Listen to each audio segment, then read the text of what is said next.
Hello everyone, welcome back to our MEG-01 British Poetry lecture series. So far, we have already understood the three pillars of romantic poetry: Wordsworth, Coleridge and Keats. Wordsworth is about poetry as emotion and common life. Coleridge is about imagination as the creative power. Keats is, we can say, beauty as the highest truth. And today, we move to the most radical and visionary romantic poet, Percy Bysshe Shelley. If Wordsworth teaches us to feel, Coleridge teaches us to think, and Keats teaches us to see beauty. Shelley teaches us to dream of a better world. That is why critics call Shelley a prophet, a revolutionary, a visionary idealist.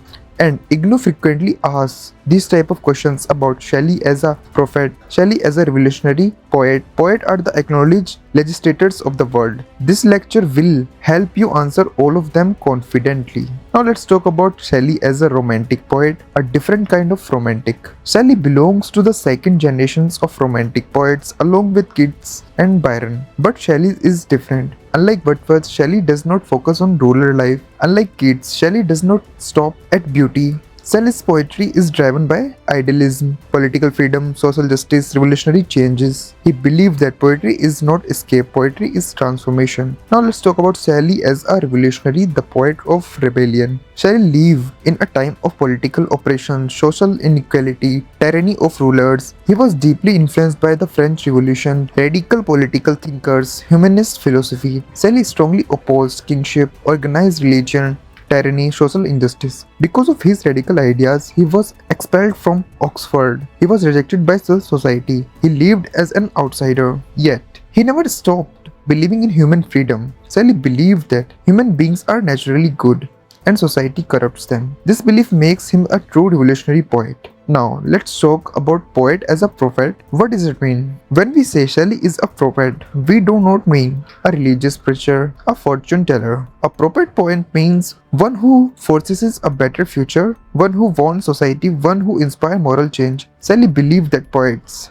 see truth before others, shape human values, prepare society for transformation. Now let's talk about poets are the acknowledged legislators of the world. This is Shelley's the most famous critical statement found in A Defense of Poetry. What does it mean? Shelley argues poets do not make laws like politicians, but they shape human thoughts. They influence morality, emotions, ideals, imaginations. Laws follow ideas. Ideas are created by poets. Therefore, poets rule the world invisibly. This quotation is extremely important for IGNOU exam. Now let's talk about some Shelley's revolutionary poems. Ode to the West Wind. The West Wind represents change, revolutions, renewal. Shelley prays like, drive my dead thoughts over the universe, like withered leaves to quicken a new birth. Here the poet wants his ideas to destroy old systems, create a new free world. Now let's talk about the Mask of Anarchy. This poem directly attacks tyranny, corrupt rulers, political injustice. Shelley openly supports non-violence resistance, mass awakening. His famous line was, "Ye are many, they are few." This makes Shelley bold, fearless, truly revolutionary. Then another poem, Prometheus Unbound. Prometheus symbolizes human resistance, intellectual freedom, victory over tyranny. Shelley rewrites the Greek myth to show tyranny with tyranny will fall, love and reason will triumph. Now let's talk about Shelley's idealism, faith in human perfectibility.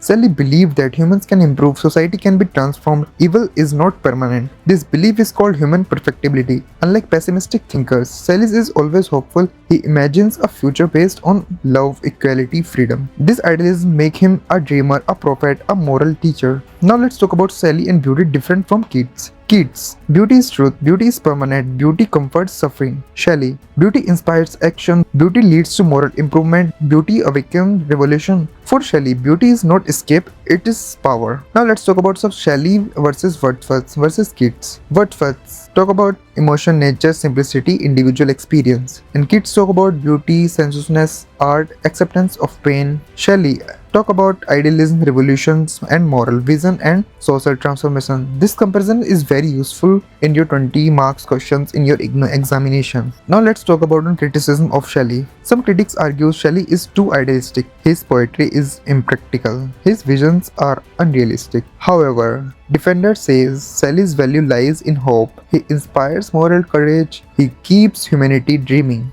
In exam, always present balanced criticism. Okay, now let's talk about how you can write the 20-mark questions. If you get the question about this introduction, introduce Shelley as a romantic poet and revolutionary thinker. In the body, explain poet as prophet, revolutionary ideas, key quotations, reference to major poems, and in the end conclusion, emphasize Shelley's roles as a visionary of human freedom. Now, we are in the conclusion of this video. Why Shelley matters? To conclude, Shelley believed that poetry can change the world. Ideas are stronger than weapons. Hope is a revolutionary force. He transformed poetry into a moral voice, a political vision, a prophetic dream. That's why Shelley remains the most idealistic romantic poet, the voice of freedom, the prophet of human liberation. That's it from this video. I have covered in this MEG-01 British poetry, Percy Bysshe Shelley poet as a prophet and revolutionary.